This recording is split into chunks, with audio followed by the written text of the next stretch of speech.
should realize that those laws are racist and they're wrong. So from his prison cell in Birmingham, Alabama, Dr. Martin Luther King was appealing to a law above the law of the culture, the law of the land. And I think that makes a ton of sense if all of us here are willing to think about it. Guess what, guys? The only way there can be a law above the cultural... there's an infinite number of things I'm living for, namely the fact that there's no reason that I would want to die, because I'm enjoying what I have right now, especially since I don't think that there's necessarily anything after I die. So... Why do you think Albert Camus said the only question modern man must answer is why not commit suicide? Albert Camus definitely does not agree with any of the views that you espouse. No, but I respect him highly. He was an atheist, a naturalist. Yes. And I think he was really getting at something in terms of, in light of the fact that you're going to die and be gone and become fertilizer or whatever, nothing that you do in life is meaningful. It's all meaningless. Well, at the expense of the fact that I assume that I will be mocked in a moment,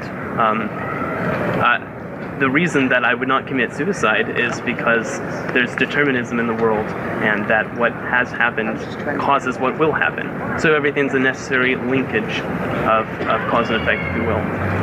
So when things happen, they happen because of previous causes, and they're going to happen a necessary link of causes and effects. Therefore, there's not really a question of whether or not I'm going to commit suicide or why I should or should not commit suicide, because it's been determined by a necessary linkage of cause and effect. It's determinism, unrestricted causal determinism. If I were to give you a reason why I don't choose to commit suicide, that's because I enjoy my existence, and because there's no reason that I would want to die, and because if I died, I believe that that would be the end of all things. Therefore, speaking in a sense of any kind of rationality, I would prefer existing in an enormous amount of pain to not existing at all, because at least I have some kind of existence that I enjoy. If we're looking at a determinist framework, right, we're looking at the fact that this is what I think. It couldn't be otherwise. I couldn't think otherwise. It's happened because of a number of causes and effects in my life that are unrestricted and necessary causes and effects. Therefore, I'm not going to commit suicide, or if I were going to commit suicide, it would have already been determined by the fact that everything exists as a chain of causes and effects. So you're a determinist? Yes, unrestricted causal determinist, to be specific, but yeah. I would believe with... so free will doesn't exist, right? Yeah, well, I'm a compatibilist as well. I think that what we commonly... Okay, so free will is more or less a custom. Hume talked about it, Einstein talked about it, Spinoza talked about it. I mean, even Camus brings this up in some of his writings. I don't know how much you've read of Camus, but if you look at existence, right, it's a linkage of cause and effect. Right? And we can get down to the root of what caused something to occur by analyzing those causes, and then we can determine the effects from those causes. And thus, if we could look at all the causes in the world, namely, if we could look at all the particles in the universe simultaneously, we could derive exactly what was going to happen next, and of course we could do that for each instance in existence, and then through that determine everything that's going to happen. Now, I'm a compatibilist, and Hume talked about this, in that we normally refer to free will as a sort of way to choose between this or that, right? And it has some aspects of kind of covert belief in mind-body dualism, but more or less, we think that there's a way for us to decide, you were kind of talking about it earlier, whether or not to do this or whether or not to do that. Now, I think that there is that decision. Now, that decision is affected by certain causes, right? When I decide to leave later, it'll be because I have to go write my philosophy paper, and that's due tomorrow, and because of that, I'm going to go to the union, I'm going to type up my paper. There were a number of causes that led, right? The teacher assigned the paper. Why did he assign the paper? Because the university hired him and told him to teach a class. More or less, there are millions of causes, and from those causes we can derive what the effects are going to be, right? So my free will, my decision to go write the paper was because of these causes. So I do have will, right? And it is free, but that's compatible with the picture of causes and effects, right? So we have to agree that free will is making decisions based on options, based on based on causes, right? Or based on circumstances. And we can determine what a free willing being would do based on those causes, right? So it's compatible with the picture of determinism, right? Now some people ridicule determinism by saying that, oh, well, free will has to be an illusion if you believe in determinism, right? It is compatible with the picture. It's not an illusion in the customary sense that we use the word free will. We can talk about it linguistically. We can get to Wittgenstein or other more modern philosophers, but more or less the way we use it implies that it can be compatible with the deterministic picture. Albert Camus made the decision to approach the minister of the American church in Paris, a man named Howard Mumma, a Methodist minister. Albert Camus and Howard Mumma had discussions about meaning in life and purpose, and Howard Mumma began to read the Gospels with Camus. And Camus swore Mumma to secrecy at that point in his life. And Camus, after reading the Gospels, got to the point where he turned to Howard Mumma and said, what does it mean to be born again? And what's baptism all about? And Mumma said to Camus that baptism is a sign of a spiritual birth. It's an outward symbol of a spiritual birth. And to be born again means to come spiritually alive to God. And Camus asked Mumma if he would baptize him in a private ceremony. And Mumma said, no, I don't think I can do that privately, because historically, baptism has been a public statement of my faith in Jesus Christ. And so they parted company that summer, because Mumma just served as summer pastor there at the American Church in Paris. And Camus said, I will look forward to seeing you next summer, mon chéri. And he left. Camus was killed in a car wreck that winter. At the end of his life, Jean-Paul Sartre said, quote, I do not believe that I am the product of chance, a speck of dust in the universe, but rather someone who was expected, prepared, prefigured, in short, a being whom only a creating hand could put here. And this idea of a creating hand refers to God. The Vedas and Upanishads. You can communicate truth through myth. Jesus communicates truth through parable. Parables are not historical records of anything. They're stories. And Jesus communicates truth through stories. And that's what the Vedas and Upanishads are. And they're stories. It's not a historical claim. It's a story, it's a myth, but truth is being communicated, is the claim. Am I right or wrong? No, you're basically saying that what I believe to be God is a myth. No. What I'm saying is the avatars okay, I'm sorry, are communicated in mythological avatars you refer to? Narrative. The avatars are not space-time people. Who exactly are these avatars you're referring to, may I ask? Arjuna. Like Shiva, Brahma, Yeah. and you're saying those are, by the way, who I believe to be God, which you Yes. claim are mythological characters. No. They're appearing on Earth. Them being seen is not an historical event. It's not the claim that these guys really walked the planet. It's more that they are spirits that exist, and they're the truth. And that's fine, I got no problem with that. But let's be honest, it's not a claim of historicity. It's a claim that these spirits are true. Guess what? I've never seen God. But I believe God is true.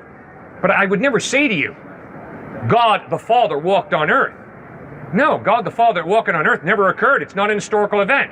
Jesus Christ, God in human form, walked on earth. Right?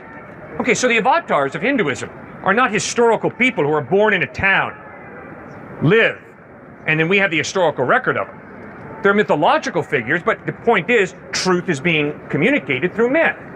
Right, but you then seem to be saying that truth is both true in the Upanishads and the Bible, which actually they're somewhat contradictory in some ways at least. Oh, brilliant, absolutely.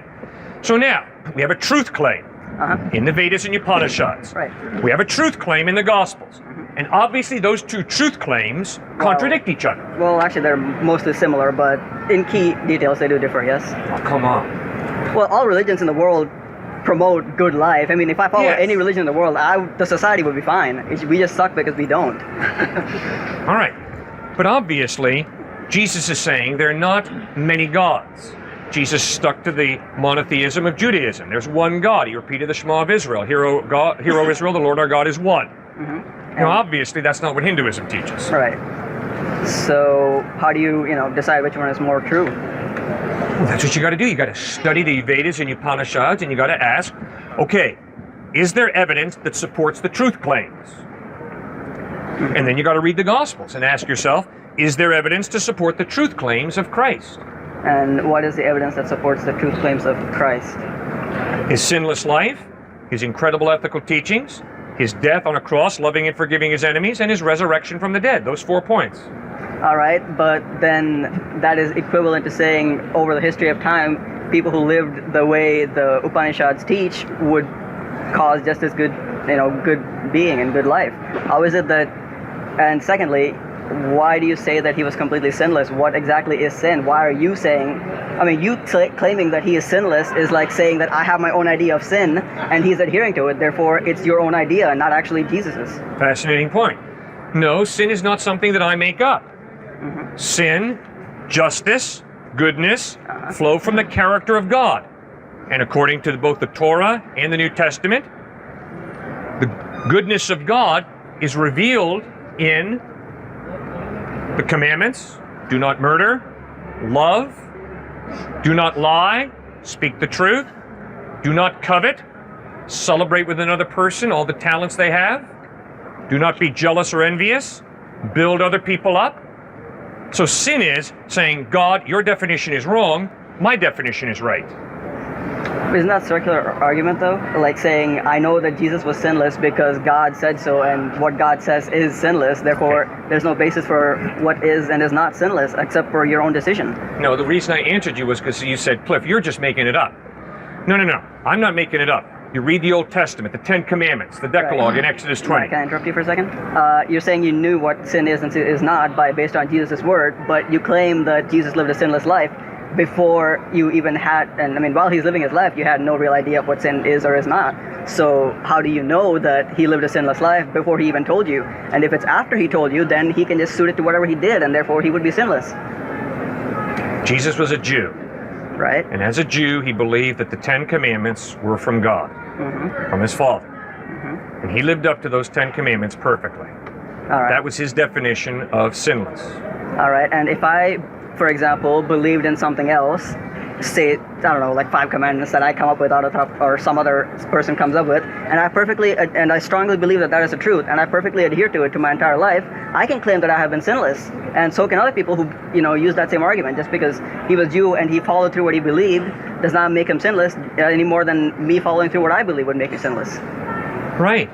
But Jesus, as a Jew, insisted the 10 Commandments are the law of God. Right, and then he lived up to that incredibly high ethical standard. And if I insist, so what you're saying is if I insist on some incredibly high ethical standard, which again is, we don't even know what that high standard is, or if it even is ethical, and then I just, obey these laws that someone made, then you're claiming that I'm equally sinless as Jesus. I can promise you that if you espouse a very high ethical standard, and then live up to that high ethical standard perfectly, I will respect you highly.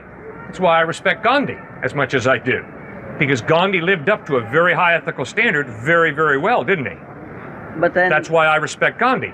If Gandhi would have gone around with a racist attitude, if Gandhi would have gone around knocking people's legs out from underneath them, cut them off at the knees, I would not respect Gandhi as much as I do. We're coming back to, again, the argument of what is a high ethical standard, because we don't know what sin is or is not without these high standards that we aspire to, and we're making up these standards, or somebody Okay, good. is. My argument is that you understand by exercising your conscience in a rational, responsible way. You have a very good understanding of what is right and wrong. And that is why if I go up to this guy and smack him in the face, you're going to say, whoa, what are you doing? And if I go up to this guy and steal his backpack, you're going to say, whoa, what are you doing? And if I exhibit a racist attitude towards you, you're going to say, whoa, time out, what are you doing? So you have a conscience that ties you into those 10 Commandments, that ties you into the teachings of Christ, the same way I do, the same way everybody does here. I don't think you need to have a PhD in the Bible to know that the rape of a woman is absolutely wrong. I think you've got a conscience that will inform you very quickly that rape is wrong. All right, so you're saying that, for example, you stealing the backpack would be counted as wrong, right? I think you would believe that. Right, Am I wrong? but not necessarily. Good. I mean, property, again, is a concept that is inherently selfish, for example. Okay, we disagree. And I'm just not necessarily my point here, but say communism, for example. No, I you mean, speak for yourself, though. Come on now. Oh, I no. don't want to debate with Karl Marx. He's dead. I want to debate or talk with you. Okay? so is Jesus. We're still discussing No, him. Jesus is alive. He rose from the dead. That's different from All Karl right, Marx. then where is he now? I don't see him alive. Where is he now? He's in heaven. All right, so He's going to come back a second time. and jeez. All right. So Where we're are the avatars? You know what? Okay. That point is obviously not going to get anywhere, and I'm going to get irritated by it. Well, But if you want to shut down and get irritated, that's your decision. all right, fine. What are we arguing again? Because you seem to be. I think we're done. going If you on. don't know where we're talking about, I think we're done. No, I don't think we're done yet. Oh, okay. Well, then give it to me. What are you thinking? All right. So your issue of theft here, you're assuming that that's wrong, right? Yes. But that's in the case of our society. For example, if communism worked out well and the proletarian dictatorship actually, passed through and moved on to the rest of the stages of Karl Marx's supposed philosophy, would property and things like that would not exist, and there would be no such thing as you taking it from him. You're just utilizing it for whatever you need. It's not necessarily theft. No offense to Adam Smith, no offense to Karl Marx. My view of stealing his backpack as being wrong has nothing to do with communism, has nothing to do with capitalism. No offense to the U.S. Supreme Court. It has nothing to do with the dictates of the U.S. Supreme Court. The reason that I'm convinced that stealing his backpack is wrong is not because him having a backpack is selfish. Rather, he's a human being created in the image of God, which means he has dignity. Because he has dignity, I need to respect him. And one of the ways to respect him is to respect the property that belongs to him. What I'm questioning Therefore, is that stealing his backpack is wrong.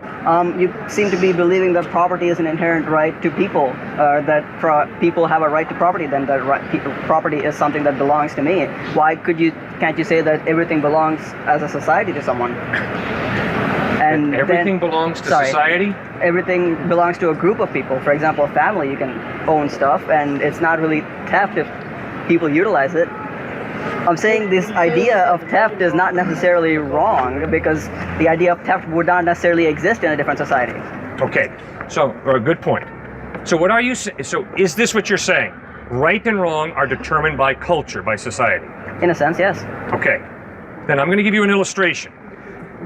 Nuremberg trials, 1945 to 1949. 24 Nazi war criminals are defended by Nazi lawyers. The Nazi lawyers inform the judges at the Nuremberg trial, you have no right to condemn these Nazi war criminals because they simply were carrying out orders. They simply were doing what their culture taught them to do. The trial shut down because those brilliant Nazi lawyers were onto something. If it's true that culture defines right and wrong, there is no way for the Allies to judge the Nazi war criminals because it was their culture who taught them that the Holocaust was good, and they were just following orders. Robert Jackson, the counsel for the American contingent, stood up and said, there is a law above the law.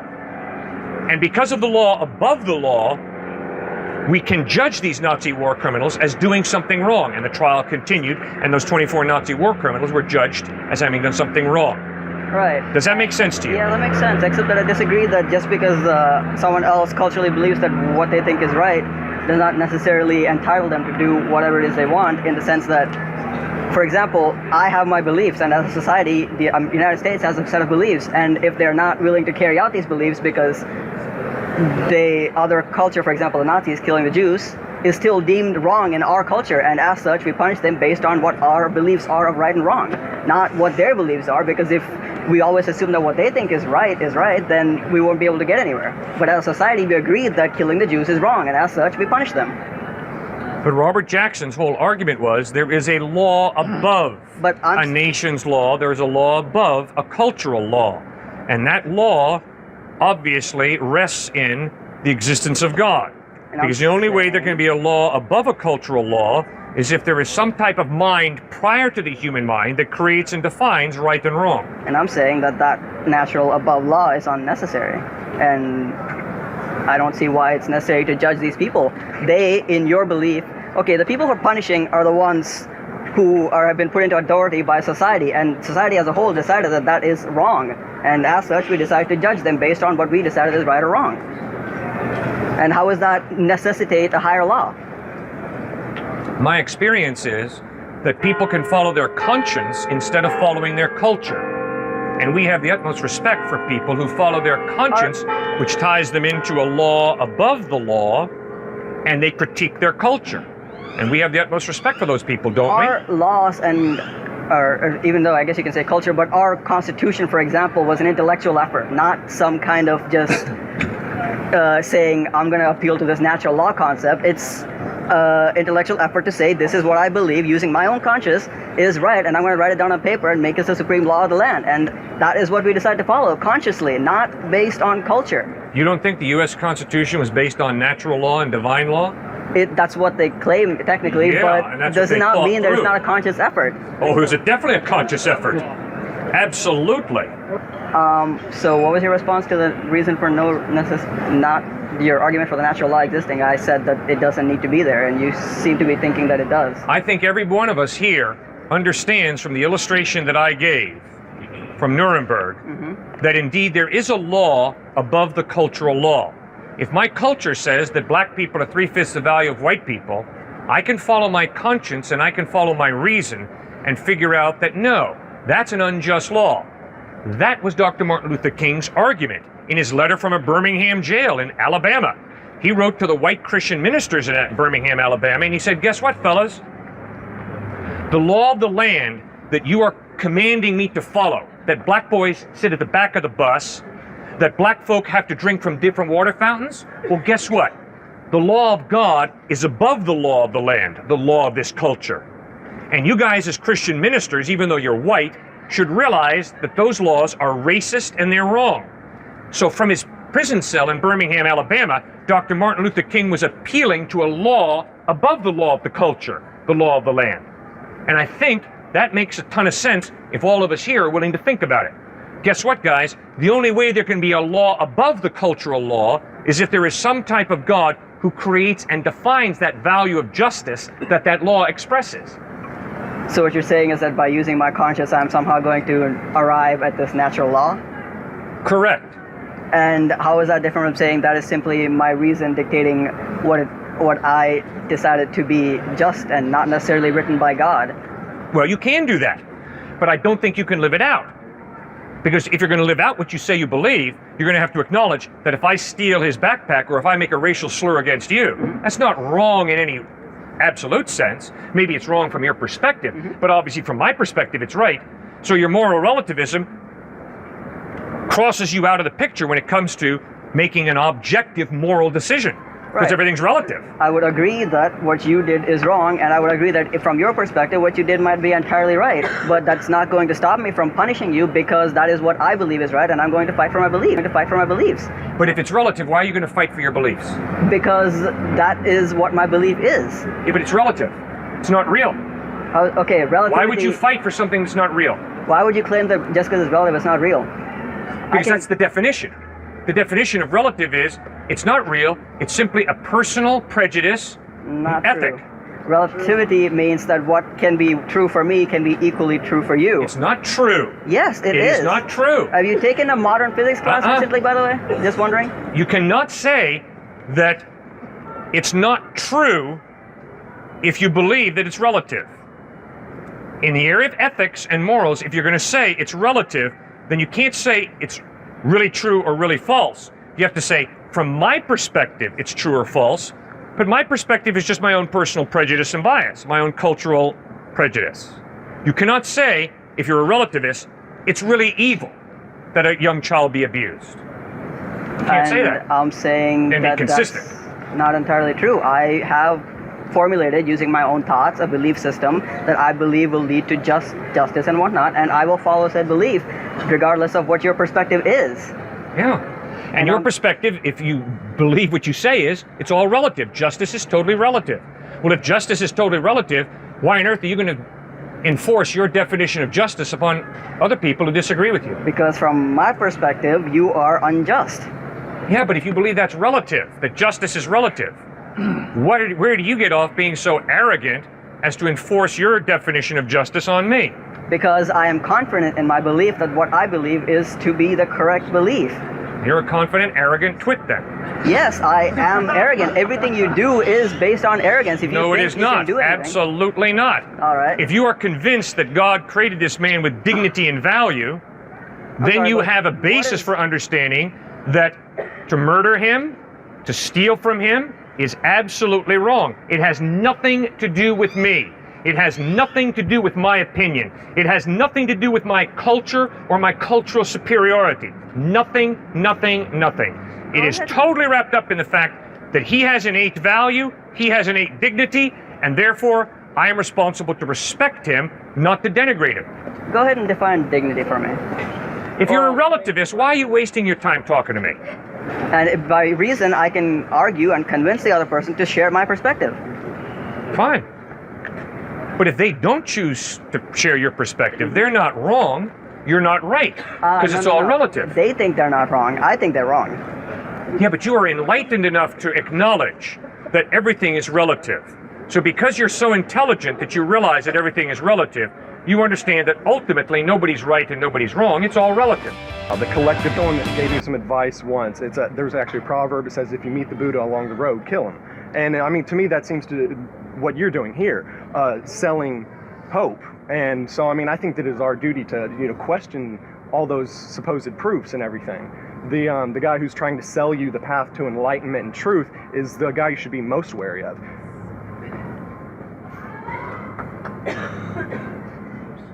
I wasn't under the impression that I'm selling anything. Well, the books. I mean, The books? What about the books? I thought they were selling books back there. Are you guys selling books back there? The books are free. Oh, okay. So if you'd like one, go right ahead and take I one. stand corrected. Why did you jump to that conclusion? Because I've seen, this is the first instance I've been up here, this is my first year up here, first instance I've seen people espouse, promulgating, God and all that, and in Houston, every time I'd see it, they were doing what the girl was actually just talking about here, saying everyone's going to hell, and maybe it was a personal vendetta against people trying to posit their own ideas, and sometimes I see people that are very clever at doing that, and I just want to be able to try to give them a good debate. Thanks for your honesty. Because you always ask every time someone gets off, right before they leave, what they live for, and their view. And I believe the whole purpose is an individual existence, you can't look at it without the context of society. We've always had society, and the whole process, the whole existence, like what our purpose here is what we're doing right now, the collective deliberation, putting forth you take your experience, what you learn from life, and you have to bring that to the table. And when people just stand by and let people control the whole situation, that's a lack of living up to your purpose in life. Which is? Taking whatever it is you believe, whatever it is you have learned from experience, and coming up and bringing that to the table of society and getting it out there in collective deliberation. Ben Franklin sets up this whole thing beautifully in his autobiography. That's what the whole idea of community is about, is, the self. In the whole thing, he talks about the self, but he never talks about a private self, is because the self that matters is the communal self, what we give to each other and what we can take from each other so we can, better our way of life, how we live, and come to know whatever you may call it, come to communion with God, or an actualization of self, or however Thoreau talks about going out and being aware of the this in tune acuteness to the life and all these different processes and different beliefs, and you have to be able to give everybody an equal share, I guess, and it's living up to your own responsibility, coming up here and putting your own ideas forward and letting them, debate and dance with everybody else's. Have you found a better way to promote life than what Jesus Christ taught and modeled? Well, no, but I see that's Jesus Christ's way is one of many, and I mean, it's not necessarily that one is better, objectively. One is only better subjectively in person. Jesus Christ's teachings are better for you, but to a person from a different culture, it may be something completely different. When Emerson talks about the tradition he frowns upon tradition, saying that we're the present generation being thrown out into masquerade in the clothes of their forefathers is, a wrong view. This tradition is given to us from our, fathers and their fathers before them. It's not, your grandfather's old coat that you're going out masquerade in this negative, imagery that Emerson uses. It's, your father's old jacket that's given down from your grandfather. It's a piece of your own personal history. That's why Christianity works for people who had Christianity in their past, whereas Buddhism would maybe work for someone who has more tendencies towards that. It's not that one is above the other. It's we all see it from different lenses, and whichever one's, coalesces with our experiences and our tradition is the best one. Whatever coalesces with your tradition? Yeah, so let's say is the best Christianity may work better for certain experiences than Islam. Some people might have grown up under a certain, I don't know the exact experiences, but a person might be, Islam could be more right for one person and help them to reach God than Christianity. But I'm not saying there's a different God, that one is right and one is wrong. They're different paths to the same thing. William Blake says this in his, he has 2 essays, All Religions Are One, and I forget the name of the other, but it's the same idea. It's different paths to the same mountaintop. So the atheist and I are going to the same top of the same mountain? Yeah. If that atheist can realize his responsibility to to the humans around him, to life around him, and can work for the betterment of each other, it matters not whether he, praises this name of God or that or the absence of one. As long as he can, effectively relate with other people and help, and we can all better our plot here in the world. Then what does that mean, to better our plot in the world? Who defines what's better? You do. That's the whole issue of Thoreau, is your idea of the world comes from, you look at yourself and you imagine through an active imagination, you envision the world in which you will flourish, and you work to achieve that end. And that is a responsibility to yourself, to God. That is what you can call the actualization of self, or communion with God, whatever you want, but it's still, same thing. And what happens if I think that self-actualization is best achieved by having sex with as many good-looking women as I can, by making as much money as I can, by driving as nice a car as I can, and by having as many homes as I can? Well, I would say if that's what it tells you, then you fulfill that. But common experience tells us, or at least from my viewpoints, to my viewpoints, what I've seen your viewpoint. That doesn't make me happy. I mean, it makes a lot of others of us very happy. And immediately, yes. But after long term, that's the whole thing about, hedonism. People always try to condemn hedonism, but I see a really close affinity between hedonism and Epicureanism. But the thing is, if you take it in the temporal context, you're not going to go off and rape women because you like sex, because there's repercussions. You have to take responsibility for your action. Just because something is pleasurable doesn't mean you have to take responsibility for your action. What does that mean? Why? Why do you have to take responsibility? Why can't you just treat life, if everything's totally relative and it's just a matter of you creating reality in your own head, why do you have to take responsibility for what you do? You're an accident. No. You're not an accident? Well, all right. First of all, I never said anything about being an accident, but I kind of like the idea of us being an accident. Kierkegaard says that, God never consulted me before he threw me into this thing called existence. It pretty much is kind of an accident. So I'm thrown into it, but I still am confronted with a life that I must deal with. Yeah. And it is my responsibility to try to make sense of it. And that's the whole idea of community. So make sense of it. And does it make sense that if I want to go and have sex with as many people as I can and make as much money as I can and drive as many expensive cars as I can, you have a problem with that? If that's my reality that I choose to create as the purpose of my life, you have a problem with that? But the thing is, I know where you're trying to lead with that, but that doesn't. No. Just answer me, man. Come on, speak to me. Don't give me this garbage about you know where I'm going. One more time. Just talk to me, man. There's a difference between just whimsical notions of happiness and your own true will. Oh, really? What's the difference? And where do you get off telling me that if I want to have sex with as many good-looking women as I can, and I want to drive as many as expensive cars as I can, that I'm not being sincere to myself? Where do you get off making that kind of judgment call? Because I've gone down that path, because I thought the same damn thing, but that doesn't make you truly happy. Well, how do you know it's going to make me truly happy? I'm not, but I can say you can go ahead and try, but I know that's not going to do it. Oh, you do? Well, you are one knowledgeable gentleman. My goodness. Because I live with a whole bunch of people who think the same thing, and I keep seeing the same thing. So you've got a bunch of people agreeing with you. Bravo. Does that mean it's true?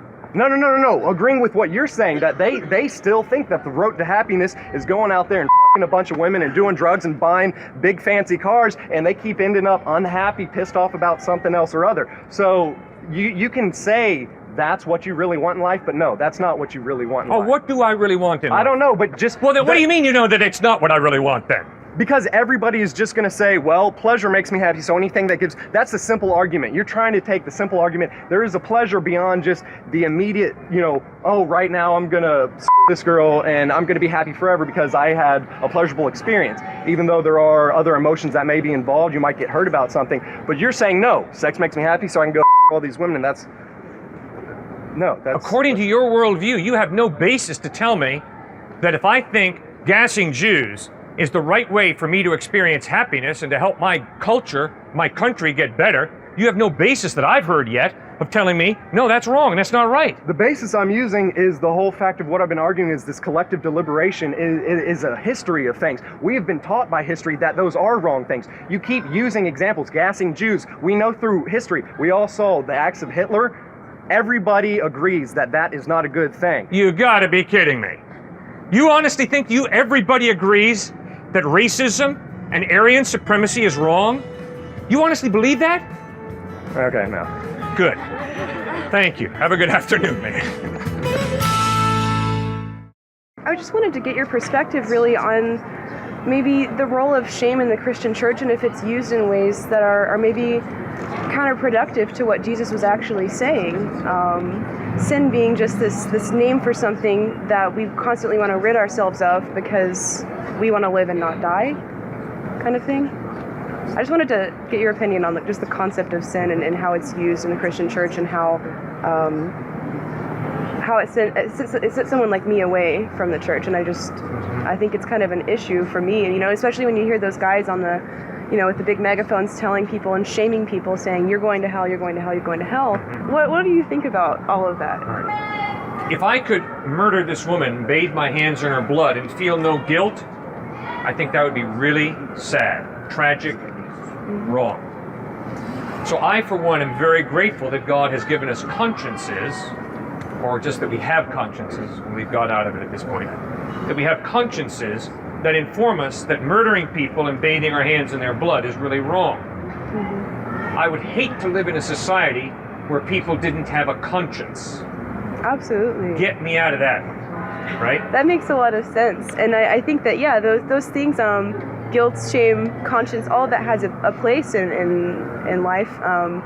But do you think that in some modern churches, and kind of the mainstream cultural Jesus-type churches, that it's blown out of proportion, that people maybe, like, I found that the church really isn't a place that people can take their biggest and darkest problems anymore. If there was someone that showed up to church and said something along the lines of, like that man, the pornography addict, who couldn't really come to his church and say, I struggle with porn, and I watch it all the time, and it's making me crazy, and I don't know how to stop.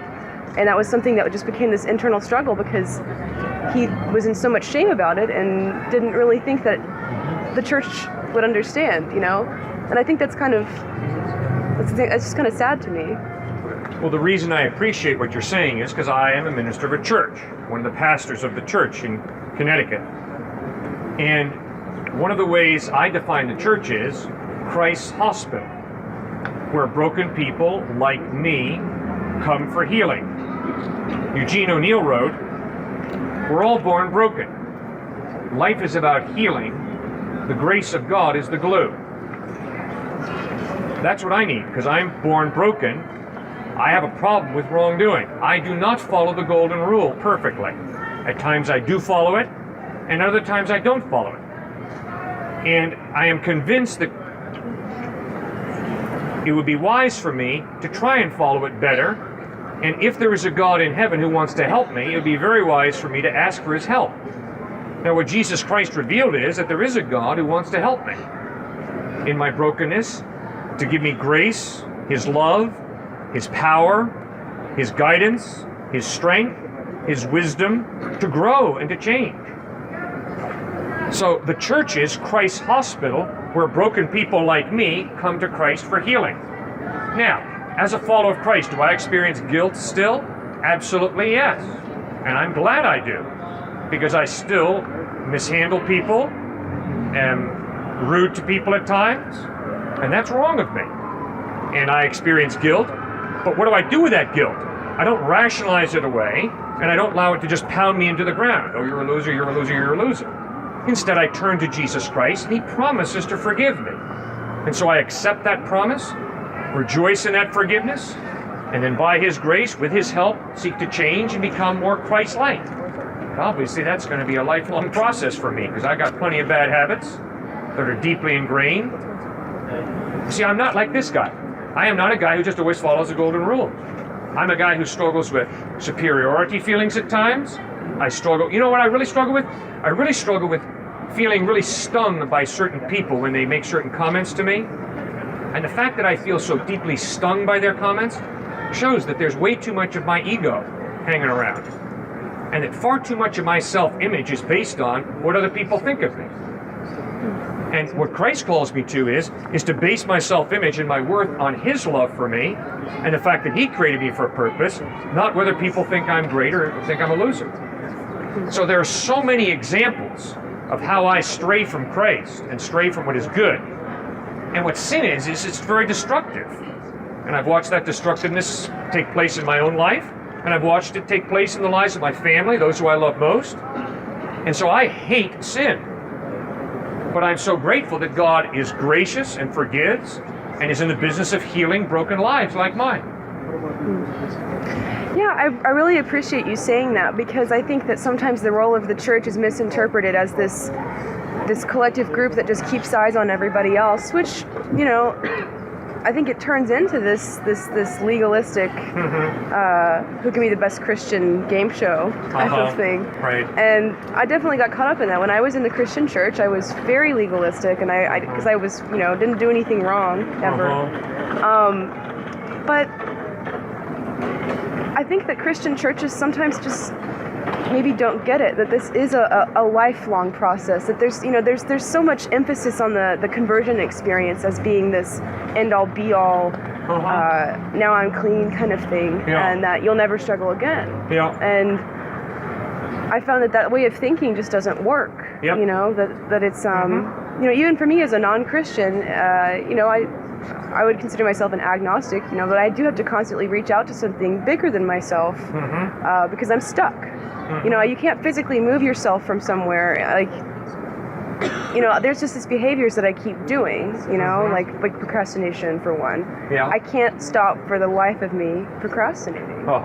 And whatever you want to call that, sin, you know, being lazy, whatever, I had to reach out for that and say, I can't move myself from this position. Right. But I wasn't able to quite get there when I was in the Christian church, because I was stuck. And, you know, I think of it in terms of awareness, acceptance, and action. You know, you're aware that something's wrong, maybe you accept it, but, you know, that can also be interpreted as you and God accepting it. But I try to jump from awareness to action and say, God, I'm such a bad person, let me change it. You know, and missing that middle part, you know, of grace, I guess, is what I would call it. But I feel like I'm not making a whole lot of sense, and I have to go to class. But I think you made a lot of sense, so thank you so much for stopping by. Yeah, of course. Thank you for being here. You bet. Have a good afternoon. Because he really exists. How can you say that he really exists? I mean, I don't see why. Like, you look at yourself, and you said earlier that you look in the mirror and you see yourself as evidence that God exists. Yes. You look at humanity and you see the hand of God. Yes. Well, I mean, I guess I'm the opposite of you. When I look at God, I see the hand of humanity, and I don't know if you want me to explain why I feel that way. Sure. But, okay. The concept of God as it's constructed by Judeo-Christian philosophy, and really most other religions to a lesser extent, but more Judeo-Christian philosophy, or more the Judeo-Christian God than others, is that it's designed in a way to defy logical argumentation. It's designed to function outside the bounds of logic in such a fashion that you can never disprove it, no matter how many backflips you do. So... That's not true. How so? How would Paul you writes in disprove 1 God? Corinthians 15, if Christ is not risen from the dead, we're a pack of fools for believing in it. But that's based on documents that are thousands of years old, of questionable accuracy, and based on, moreover, you have legends that predate that are eerily similar to the same story. Like which one? How is that different from the mythos? Like which one? I'm afraid I don't have specific That's examples. most I did the reading unfortunate. some a while ago. Very unfortunate. Because those are clearly shown to not be historical in the slightest. It's simply different mythologies, and when you study the mythologies that most closely parallel the Gospels, guess what? They're AD, not BC. Really? Like Mithraism, correct. You study Mithraism, and you begin to realize that the religion that is, quote, supposedly closest to Christianity Which one is Mithraism? I'm afraid I don't remember. began in names. Iraq and Iran. Okay. Worships and the idea of a being slaughtering a bull, and a lot of Roman soldiers and other military people got into this religion, and there's some parallels. But when you begin to study the parallels and begin to nail it down, you begin to realize those parallels were constructed AD. In fact, 200 AD. What about all the various other myths that, well, I shouldn't say myths, the various other aspects of Christianity that have been predated to, say, 3000 BC, 2000 BC? For example, the story of the parting of the Red Sea, water from a stone, all of those. They all have roots in various pagan mythos that stretches back as far as we can go, basically as far as we can measure. So how can you say that the Bible is more accurate than any of the other mythos that people sincerely believed in for a very long time? Why is the Bible more right? The Bible is not more accurate historically than the Quran is. The Quran is a very accurate presentation of what Muhammad taught. I can promise you the Bible is not more accurate than the record of Siddhartha Gautama Buddha. Siddhartha Gautama Buddha was a real historical person. Well, I mean, having read I've only read one version of the Bible. Having read several versions of the Quran, I have to say that I can't agree with you that it's particularly accurate simply because there's so much disagreement between various forms of the Quran that various forms of Muslims believe in, sincerely, on a factual basis. There's a lot of dispute. Dispute on what? On interpretations. Factual information interpretations in on the meanings. Quran. All right. Different interpretations, yes. I'll give you a But specific- nobody can show that the Quran has not reliably been passed down to us. We have what Muhammad taught, very clearly. Plus 2 generations of oral tradition, but Yeah. in which time I'm sure that there was introduced at least some distortion. And then there's mistranslation issues and things like parts of the language dying out over time and then having to be replaced. For example, I don't know if you're familiar with the Syro-Aramaic definitions of terms in Arabic. No, I'm not. Well, I'm guessing that everyone here has heard that whole thing about 72 virgins when you die a martyr or whatever, right? I mean, everyone's heard that. It really doesn't make a whole lot of sense when you read it in the context of the passage. It really doesn't make too much sense at all. Good. The alternative interpretation is 72 grapes, which were a luxury item at the time. They were a delicacy. It was considered, high luxury to have large amounts of white grapes at your disposal to eat. Uh-huh. So that's one of the reinterpretations of it. Now, there's things like that just, that's just one example that I can remember offhand. There are dozens of them. And then there are several disagreements between versions of the faith regarding,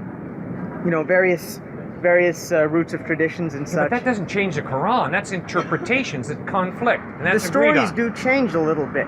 It depends on which version you read. They'll change facts, they'll change dates, they'll change times. I don't think it's as reliable a metric as people make it out to be. The Caliph Uthman hires Zayd bin Thabit to gather all the different versions of the Quran, and he burns them all and has one.